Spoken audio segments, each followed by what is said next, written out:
Are you looking to get your first pet reptile? Let's talk about the 5 ways you can prepare for your new pet.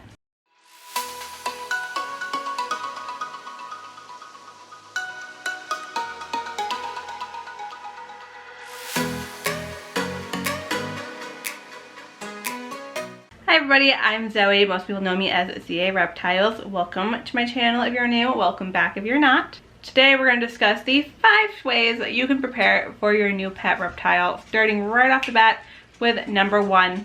That is to always do your research first. Before you bring an animal into your home, it's very important that you know how to care for that animal. So research what kind of animals you're interested in. Research their care requirements. Research where you can find that animal, what kind of breeders are working with that animal. Research the cost of both getting that animal and providing for that animal. Researching any sort of medical conditions that could arise with this kind of animal. Researching any kind of medical conditions or concerns that can come up with this animal. Once you've done your research and you're confident on what kind of animal you want to get, next step is to get your supplies. Making sure you have an enclosure, that your enclosure is properly set up, that you have heating, that you have lighting, that you're able to maintain both the temperatures that it needs and the humidity that it needs so that you can troubleshoot everything and have it ready to go before you get the animal. Number 3, obtaining the proper UVB. So not all animals are going to require UVB. It's very important to know if your animal does or not, and in which case getting a really good UVB for them. I personally recommend Arcadia T5HO UVBs, and you can use the Arcadia lighting guide to help you determine which UVB is going to be best for your animal and your setup. Now, like I said, not all animals are going to require UVB. However, it is a really good practice to get into providing it anyway for your animals because it can only benefit them. Even animals that are crepuscular or nocturnal, naturally in the wild, are still going to be exposed to some levels of UVB by cryptic basking. Or if they're crepuscular, they're out at sunrise, sunset, so there are still some low levels of UVB being put off by the sun.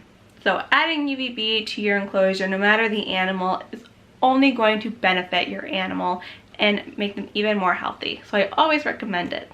Number 4 is determining what kind of supplements you need to give your animal and what kind of schedule that needs to be on. So when we're talking about supplements, I'm talking about things like calcium and multivitamins. A lot of animals are going to be giving calcium just about every day, and multivitamins, some say once a week, some say once a month, some say 2 times a month. So it's very important to know what kind of animal you're getting so that you can determine what kind of supplementation they need and what kind of supplementation schedule they need. If your animal doesn't have UVB, you are going to need supplementation that has D3 in it.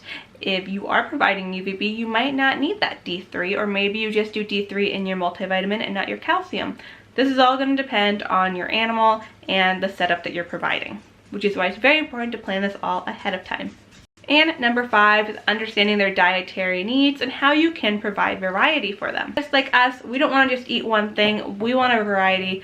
So do our animals. That's how we're going to keep them happy and healthy. So figuring out all sorts of different foods your animal can eat and making sure that you can obtain those foods, maintain those foods, and properly prepare those foods. Once you've done those 5 things, you're ready to get your animal. Whether that's going directly to a breeder, getting one on Craigslist or Facebook, or an animal shelter or reptile rescue that needs to be rehomed, or going to a reptile expo.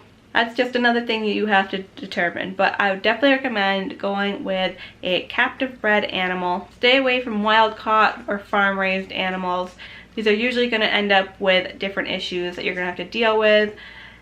Definitely stick to a captive bred animal. If you're ready to get an animal, go ahead and watch this video that I recently put out on 10 tips for picking out a healthy animal.